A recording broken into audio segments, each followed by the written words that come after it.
اسلام ہماری زندگی کے تمام پہلوؤں میں ہماری رہنمائی کرتا ہے اور رسول صلی اللہ علیہ وسلم کی زندگی ہمارے لیے بہترین عملی نمونہ ہے۔ آج کی اس ویڈیو میں ہم بستری کے اسلام میں موجود بہترین اصولوں کی بات کریں گے۔ کوئی بھی شخص جنسی لذت حاصل کرنے کے شعور کے ساتھ پیدا نہیں ہوتا، بلکہ ایک سمجھدار شوہر اپنی شریک حیات کے رد عمل سے یہ سب کچھ سیکھتا ہے اور وہ برابر اپنی اسی صلاحیت کو ترقی دینے میں لگا رہتا ہے۔ اسلام میں ہم بستری کے بہترین اصول یہ ہیں۔ سب سے پہلے ہم بستری سے پہلے بستر پر کوئی موٹی چادر یا کپڑا وغیرہ ڈال دیں تاکہ کوئی نجاست وغیرہ نہ گر سکے۔ جسم سے پسینہ وغیرہ کی بدبو دور کرنے کے لیے ہم بستری سے پہلے میاں بیوی دونوں غسل کر لیں تاکہ جسم کی بدبو ہم بستری کی لطف اندوزی کو خراب نہ کرے۔ ہم بستری سے پہلے میاں بیوی کو دانت اور منہ اچھی طرح صاف کر لینا چاہیے۔ منہ کی بدبو بہت ناگوار ہوتی ہے۔ میاں بیوی دونوں الگ الگ ایک رف کپڑا اپنے پاس رکھیں تاکہ ہم بستری سے فارغ ہونے کے بعد اپنی اپنی شرمگاہوں کو صاف کر سکیں۔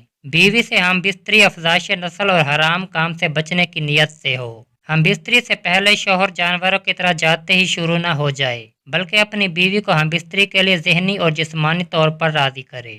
ہم بستری اس جگہ کی جائے جہاں آواز وغیرہ سننے والا کوئی نہ ہو۔ ہم بستری انتہائی پردے والے اور محفوظ مقام پر کرنی چاہیے جہاں پر نہ کوئی دیکھنے والا ہو اور نہ کسی کے اچانک آ جانے کا امکان ہو۔ ہم بستری سے پہلے دعا پڑھنا مسنون ہے تاکہ ہم بستری کرنے سے پیدا ہونے والی اولاد شیطان سے محفوظ رہے۔ دن اور رات کے کسی بھی وقت ہم بستری کر سکتے ہیں۔ ہم بستری کرنے کے لیے بیوی سے بوس و کنار کرنا اور شرمگاہ کو چھونا یا دیکھنا جائز حلال ہے۔ بیوی کو ہم بستری کے لیے تیار کرتے ہوئے اس کے پستانوں کو چومنا اور چھونا جائز ہے، تاہم اگر بیوی کا دودھ منہ میں آ جانے کا خدشہ ہو تو اس سے اجتناب کریں۔ میاں بیوی کا ہم بستری کے لیے مکمل لباس اتارنا جائز نہیں۔ میاں بیوی کی صحت کا مسئلہ ہو یا اس کے علاوہ کوئی عذر ہو تو اسے ہم بستری پر مجبور نہیں کرنا چاہیے۔ ہم بستری بیوی کی اگلی شرمگاہ میں کرنی چاہیے۔ شریعت نے ہم بستری کی خاص کیفیات کو متعین نہیں کیا۔ میاں اوپر رہے یا بیوی، تمام کیفیات جائز ہیں۔ شوہر کے لیے بیوی کی شرمگاہ کو چومنا بے حیائی ہے اور منہ میں داخل کرنا بھی بے حیائی ہے۔ یہ کام میاں بیوی کے لیے خوفناک بیماریوں کا سبب بن سکتے ہیں۔